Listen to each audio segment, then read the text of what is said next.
এবারের আইপিএল শুরু 22 মার্চ। এর 6 দিন আগে শুরু পাকিস্তানের বিপক্ষে নিউজিল্যান্ডের 5 ম্যাচের টি-20 সিরিজ। শেষ হবে 26 মার্চ। সাংঘর্ষিক সূচির কারণে পাকিস্তান সিরিজে খেলবেন না কিউই অধিনায়ক মিচেল স্যান্টনার। স্যান্টনারের অবর্তমানে পাকিস্তান সিরিজে নেতৃত্ব দেবেন মাইকেল ব্রেসওয়েল। গত বছর এপ্রিলে এই পাকিস্তানের বিপক্ষেই দলকে প্রথমবার নেতৃত্ব দেন ব্রেসওয়েল। শুধু স্যান্টনার নয়, এই সিরিজে থাকছেন না Lockie Ferguson, Rachin Ravindra, Devon Conway, Glenn ফিলিপসও।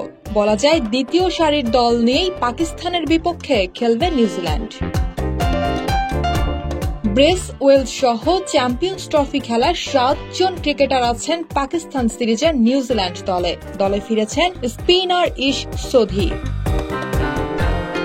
চোটের সঙ্গে লড়াই করা পেসার বেন সিয়ার্সকেও দলে রাখা হয়েছে। তিনি চোটের কারণে চ্যাম্পিয়ন্স ট্রফিতে মাঠে নামতে পারেননি। ফিরেছেন ফিন অ্যালেন, জিমি নিশাম এবং টিম সাইফার্ট। কাইল জ্যামিসন ও উইল উরুরকে সিরিজের প্রথম 3টি ম্যাচের জন্য দলে রাখা হয়েছে।